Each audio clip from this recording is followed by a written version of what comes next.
Good morning, Year 3. Happy Wednesday. We are going to move on and do some more work with our money today. And our WALT for today is to find the total of some amounts of money. And we're going to do that in a practical way today. Like we have said in our overview, there is a worksheet alternative if you haven't got the time or the resources to do this practically. So you can do the worksheet that's saved in the OneDrive folder, and there's one for each of the groups, hexagons, squares and circles. But we did this last year, and the children in Year 3 last year really enjoyed making a little shop. So we're going to ask you today to find the totals of your own little shop. So to do that, you're going to need to label up some items. Now you can make a toy shop, or you could make a food shop, whatever it is that you want to do. Now, if you've got a little brother or sister at home, or you've got an older brother or sister that can help you with this, that's great, because if you've got two of you, you can almost act it out as if you're the shopkeeper. When we go to shops now, children, a computer generates the total because we scan items and it adds the total up as it's going. But it's really important that we remember that we still need to be able to learn how to do this in a written way, so that if we're ever in a position where we have money and we want to add it together, that we can do it ourselves rather than relying on technology all of the time. People who work on a market stall or people who work in smaller shops may still do this, may still use their own written methods or their own mental methods to find the total of amounts. So the week before half term, you did lots of practice with addition with Mrs Davis of the column addition method. And we're going to be using that, the practice that you had before half term, to add together our amounts. So you're going to need to go and collect some items first. And in the OneDrive folder, we've saved some little blank labels for you. They haven't got any amounts, and I've put my amount on already. So you can print those out if you want. Or, just like I've done, I've just got a scrap piece of paper and cut some of my own labels out to label your shop items. So you need about 10 items, really. So I'm going to start by doing a little toy shop. So I've got a game, I've got a truck, I've got a doll, and I've got a toy horse. Now, I've only got 4 items here. I'm just going to pop them on the floor for a moment. But you need to collect about 10 different items. If you want to do a food type shop, you could just go get some things out of the recycling or from the cupboards, and you could do some food items to label. So you need to label each item. Now, when we go to the shops, these items would probably be quite expensive. So we're going to make the prices up. They're not going to be realistic prices. They're just going to be prices for our lesson. So if you're in circles today, we don't want you to go beyond 50p for each of your items. So don't go past 50p. So if you were labelling this truck, you may want to say that this truck is 24p. If you're labelling this toy horse, you may want to say it was worth 48p. So you put your labels on up to 50p. Hexagons and squares, we would like you to do your labels up to £1, not past £1. So again, 2-digit numbers. So you may say that the doll is 96p and the game is 73p. Okay, so random 2-digit numbers, all types of 2-digit numbers to do your P. Now what we want you not to do is to pick multiples of 10 or multiples of 5 or single digits, and I'm going to explain why. If you were to give one of the items a price of, hoping you can see this, 30p, and then you gave another one 6p, we don't think that you need, for this calculation, to do column addition. In fact, we know you don't, because you can do this mentally. 30 and 6 makes 36p. So column addition is not needed here. Okay, that's why we want you to avoid multiples of 10 or single digit numbers. That would be the same if you chose something similarly. So 50p, add 21p. Now 21p is fine, but you've got 50p next to it. So it means we know you don't need column addition for this, because we know that 50p, add 20p is really easy. It's 70p using your multiples of 10. And then all you have to do is add the 1 back on, giving you 71p. Okay, so when you're doing your labels, try really hard to remember to avoid multiples of 10 and single digit numbers, ones numbers as well. Other than that, any random 2-digit numbers. Now, I've started to do my shop. I've got my truck here, which I have labelled 41p. I'm going to pop it in there. My horse, I am labelling him 62p. And my doll, she can just squeeze on the end there, I'm labelling her 28p. Now you might want to get some sticky tape and stick them down so you don't forget what label it is for each item. And you'll have 10 items set out on the floor or on the table, all with labels on. Now this is where the good part comes in, because if you've got somebody at home, you could pretend to be the shopkeeper and they could say, hi, how are you? I would like to buy this item and this item. So it might be the truck and the doll. How much is it all together? And then you have to do the calculation to find out how much it costs. So now I don't have squared paper and I don't have lines, so you know that each single digit goes into a single box. So the first item was the truck, there was 41p, and I'm going to draw a little picture of my truck next to it so I remember what I'm adding up. There we go, 41p. I'm going to put my add sign on the left hand side there, and I was adding my doll and she was 28p, and you're going to use a ruler for this. So I'm going to draw a quick picture of a doll's head here. There's my doll. And then I'm just going to add them up. So 1 and 8 is 9, 4 and 2, 4, 5, 6 is 69.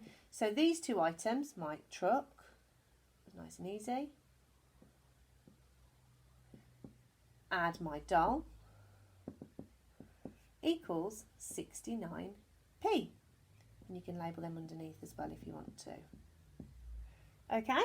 So you can see how I've set it up. I've done my two totals in my column addition. I've added little pictures to remember what I've added up from my toy shop. And then I've done it down below underneath there as well. Now that was a nice easy one, wasn't it? But there will become ones that become trickier. And I'm going to show you some of those now. So let's pretend that one of my items, which I'm going to pretend is a book that I've chosen. My book is 79p.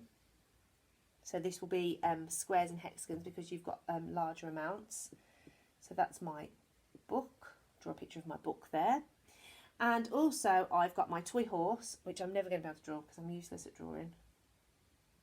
So I'm just going to draw a figure that has 4 legs and a tail. My horse is, let's have a think, 86p. Okay, so I've got my add sign there on the left hand side. Okay, so things are going to become a bit trickier now. So let's have a look. So I've got 9 and 6. Well, I know that 9 and 1 makes 10. That would leave me with 5, so this must be 15. So I'm going to put a 5 in this box here, and I'm going to carry my 1 over 15. Then I need to do 7, add 8. Well, I know that 7 and 7 make 14. Then I need to add on one more, that's 15. And then I need to add on one more, that makes 16. So I'm going to put my 6 here. But now I don't have anywhere to carry on my 1. So my 1 must go in this column here. So my answer is 165p. So I've got my book. Add my funny looking horse. Oh, it looks even worse now. I'm doing it really quickly. It looks more like a dinosaur.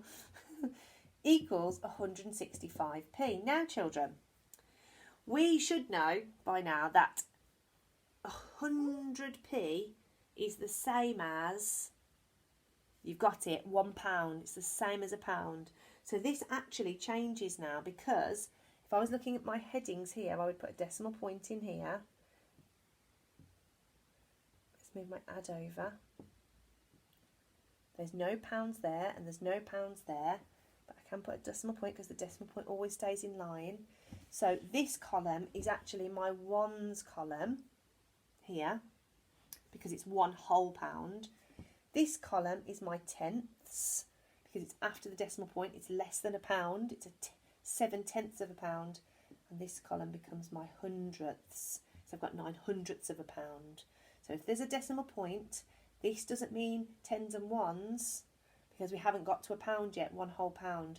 So now if I'm looking here, this is my ones column. I've got £1, 1 whole pound, and 65p. So I would write it £1, 65p. £1.65.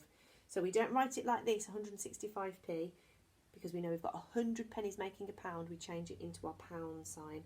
And we don't need a P on the end because we've got a pound sign to represent the amount here. Okay, I'm going to do another one of those just to show you once more, just so that you understand. And I might use a different colour to show you those. It does become a bit different when you're using decimal points. Now, we haven't done any decimal point work,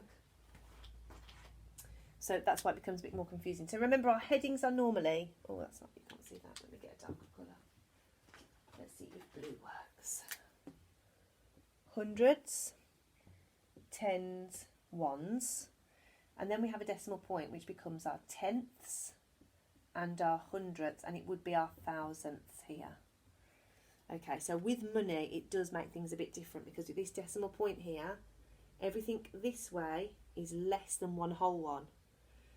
And everything this way is obviously more than one whole one. Okay, so it's just important to remember that. So if I've got the amount £1.53, my decimal point always stays in the same place. So I've got 1 whole pound, I've got 5/10 of a pound, and 3/100 of a pound. And we can work this out quite easily, because 5/10 of a pound, 10, 20, 30, 40, 50p. That's what we've got, 5/10. And then we've got our 3/100, meaning we've got 3p here. And 1 whole pound. So it just makes it a little bit different there. And we will get on to decimal points. The main thing today is practicing adding up your amounts, amounts of toys or shop items.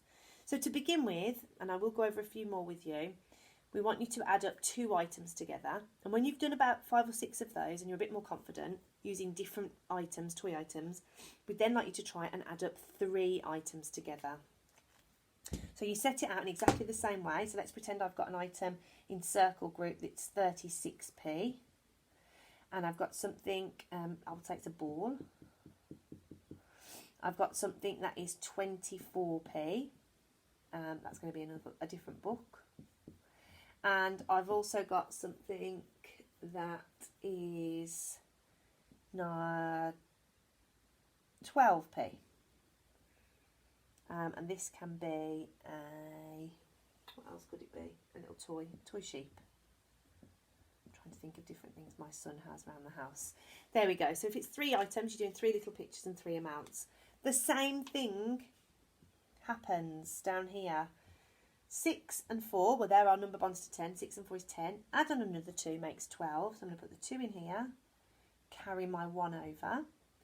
Then I've got 3, 4, 5, 6. Carry the 1, 7. I've got no pounds because I haven't gone into the next column. So my answer here is 72p. Okay? So adding up 3 items as well. So it's just practicing your column addition, but doing it in a more practical way using your shop items. So what we'd like you to do is we would like you to go and label up your shop. We would like you to choose 10 items. Use the shop labels in the folder if you need to, or make your own shop labels. Then you can take a little picture of the shop that you've set up. And then with your maths books, writing the WALT from the overview into your books and the date, we want you to do it in exactly the way that I've done it on the board. So 3 items, do your little pictures next to them, add them up, and then find the total of all 3 amounts. Okay? Remember, just do 2 items to begin with, just to get some practice, and then you can move on to 3 items after that. If you finish year 3, there is a purple mash to do that we've saved, which is looking at money up to £1. So you can have a little practice on there afterwards as well. And although today isn't a marked task, we remember from last year how much the year 3s loved setting up their own shop and doing their own totals. So if you want to send us pictures of your work from today, we would love to see it. And have a little bit of fun today with it. You know, play a game. Ask somebody to choose 2 items for you to find the total of. And then you can tell them how much it costs. And if you can do that, it makes learning a little bit more creative and a little bit more fun. So we can't wait to see how you get on. We can't wait to see how your addition is going and your practice from before half term. And also, the most important, we can't wait to see your shops. So enjoy today, year 3, and I will see you again tomorrow.